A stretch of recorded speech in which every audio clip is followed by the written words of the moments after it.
Je suis au Togo le secrétaire général du collectif des associations contre l'impunité. Très bien. Est-ce que votre organisation, à temps en temps, adopte des positions politiques ou plutôt vous restez toujours au niveau associatif? Nous sommes une organisation de défense des droits de l'homme. Et vous imaginez que les atteintes aux droits de l'homme sont souvent très liées aux questions politiques. De façon récurrente, quand il y a des atteintes aux libertés de manifestation qui concernent les politiciens, quand il y a des atteintes à la vie, quand il y a des atteintes à la liberté de circulation, nous prenons des positions claires et généralement le pouvoir en place nous associe, en tout cas nous rapproche de nos positions, mais cela ne nous fait pas quitter notre chemin. Très bien. Est-ce que vous pourrez nous dire en quelques mots votre mission, la mission de votre association? Notre objectif essentiel, c'est déjà dans la définition même de l'association, vous entendez collectif d'association contre l'impunité au Togo. Cette association a été créée en 2007, alors que 2 ans auparavant, une crise de succession et des élections à problème avaient entraîné 400 à 500 morts selon les Nations Unies. Nous avons estimé que le phénomène de l'impunité devenait de plus en plus grave dans le pays et que cela prenait une ampleur telle qu'il fallait envisager des solutions.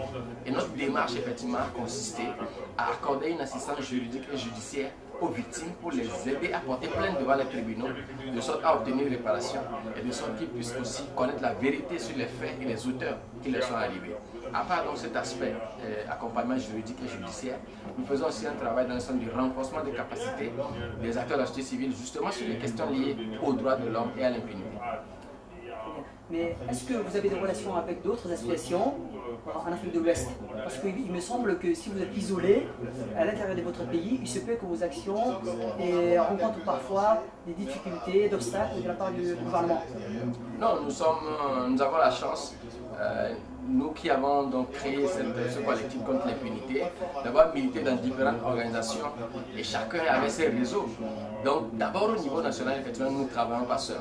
Nous travaillons en synergie avec les autres associations de défense des droits de l'homme. Par exemple, sur le dernier enjeu au Togo, l'élection présidentielle, nous avons travaillé avec des organisations de femmes, des organisations de défense des droits de l'enfant, des organisations de promotion de la gouvernance et de la démocratie. Donc déjà à l'interne, nous avons constitué un vaste mécanisme de la société civile où nous avons supervisé le scrutin et fait le monitoring de la situation des droits de l'homme. Maintenant en Afrique de l'Ouest, nous sommes en contact avec d'autres organisations, la RADO, l'Union internationale des défenses des droits de l'homme et beaucoup d'autres organisations dans différents pays où nous couvrons l'Afrique de l'Ouest et cela rend un peu plus efficace notre action. Est-ce que vous connaissez un peu Djibouti? Est-ce que vous pourrez nous dire quelques opinions que vous avez de Djibouti et de son président de la République, Ismaël Omar Guelleh? Mais voilà, j'avoue que quand vous aviez dit Djibouti, je voulais m'assurer que le président était Ismaël Omar Guelleh. Je peux confondre l'histoire de Djibouti et de Comores, mais je sais que, qu'est-ce que je sais à part le nom du président? Eh bien, le président qui est récemment... Alors, récemment, le président djiboutien, Ismaël Omar Guelleh, vient de modifier la constitution nationale et il veut se représenter pour un 3e mandat qui est en fait illégal. Non, je pense qu'effectivement c'est un phénomène auquel on assiste dans les pays africains. Et dans le cas de Djibouti, je crois que c'est un phénomène qui est à condamner dans la mesure où, quand vous prenez l'histoire d'autres pays, quand vous prenez l'histoire des États-Unis, des grandes démocraties je veux dire, quand vous revenez en Afrique de l'Ouest, vous prenez l'histoire du Ghana, du Bénin, de certains pays, l'alternance démocratique est un facteur de développement, est un facteur de progrès.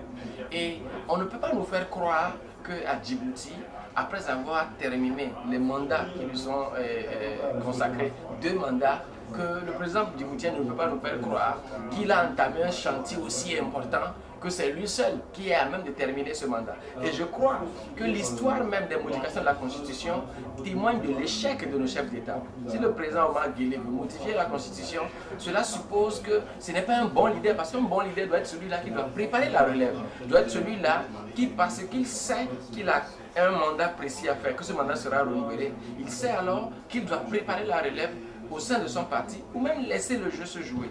L'alternance démocratique a été aux États-Unis et au Ghana qui est proche de mon pays, le Togo, un facteur de progrès et surtout un élément de stabilité. D'accord. Merci beaucoup, monsieur. Je vous en prie.